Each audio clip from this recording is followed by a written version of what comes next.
Hello, and welcome to today's episode of Inclusive Learning Insight. My name is Traylon Stewart, and I'm glad you're joining me. In this podcast, we will explore multiple means of representations and foundational principles from Universal Design for Learning, or UDL. We will also discuss how blending learning, accessibility tools, and personal reflections connect to this principle. In the first topic, we'll talk about what is multiple. We'll talk about multiple means of representation. Multiple means of representation is one of the three core principles in universal design for learning, developed by CAST. This principle focuses on the what of learning, how information is presented to learners. It emphasizes the importance of providing a diverse method for students to receive and process the information, acknowledging that learners perceive and comprehend content in different ways. This principle activates. This principle activates the recognition networks in the brain, which are responsible for interpreting patterns, symbols, and meanings.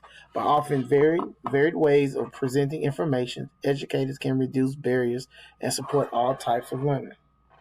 The three main guidelines under these principles are perception, presenting content in ways that all learners can access, including visual, auditory, and tactile forms; language and symbols, clarifying vocabulary, notation, and symbols through multiple supports like charts, translations, or videos; comprehension, supporting learners to make meaning from information and transfer it into practice. So how does it work? Let's apply these guidelines to three classroom scenarios, okay? Instruction scenario one, math symbols barriers. Imagine a student in your class has trouble understanding mathematical symbols, and your next lesson uses complex equations. So first step you would do, the learning barriers. They have difficulty. The learning barrier the student have is difficulty decoding or making sense of math symbols, right? The instructional strategy you could use is incorporating visual aids to show what each symbol means and offer audio explanation using tools like math type or educate. I mean, excuse me, math type or equation reading software. UDL guidelines connection. How does it all work?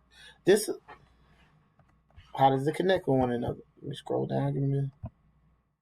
This aligns with the language and symbols guidelines because it provides learners with alternative ways to understand mathematical notation. Okay, so let's give you another scenario: visual disability. Now, picture a student with visual disability who cannot see the images in your lesson or materials. What are the barriers? Inability to access solely visual content.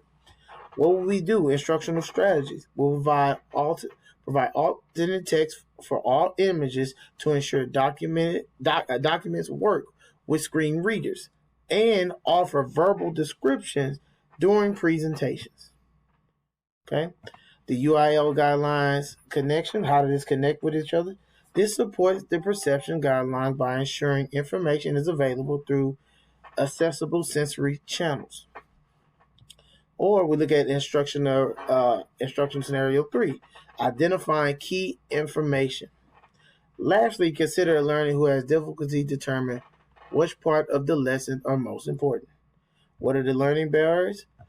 Trouble distinguishing essential content for supporting details. Instructional strategies. You can use graphic organizers, color coded notes, or headings to emphasize key points. UDL guidelines. How does it connect? This supports the comprehension guidelines by helping students organize, prioritize, and retain new information. Okay. So in the next topic, we'll talk about blending learning models. Let's discuss. Let's now discuss blending learning. One model that stands out to me is the rotational model. In this approach, students rotate through various learning environments, including online, small group instruction, and independent practice. Allowing our course text, the rotational model support differentiate instruction, providing students with multiple entry points to the context. It naturally supports multiple means of representation by allowing students to engage in varied formats, whether it's video, it's digital activity, or it's teacher-led mini lessons. Digital learning environment expands the what of learning by providing students with tools such as interactive stimulations, closed captioning, and visual tutorials, making content more flexible. Let's move on to the topic of accessibility. I recently read an article, The Importance of Teaching All Students About Tech Accessibility Features, will emphasize how the accessibility tools benefit all learners, not just those with disabilities. When we teach students to use tools like text to speech, screen reader, or captioning, we empower them to be more independent learners. Accessibility is important because it removes barriers and ensures that all students can access content in a way that works best for them. According to the UDL guidelines, technology facilitates the provisions of multiple means of representation in any learning setting. One feature mentioned in the article was text to speech. This support the perception guidelines by providing learners with the option to listen to written content, which particularly helps students with reading difficulties or those who have auditory processing strengths.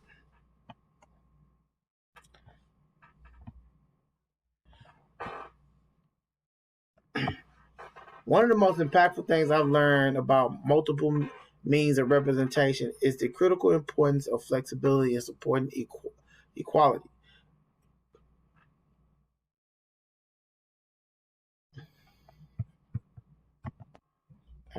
Equity. When educators proactively design content that can be accessed in multiple ways, they open doors for students who might otherwise struggle to access it. As some preparing for a future in education, as someone preparing for a future in education, excuse me, I plan to design inclusive lesson plan that integrate audio, visual, written text, and interactive tools that enhance the learning experience. Whether I'm teaching in person or online, I want every student to have equal access to the content.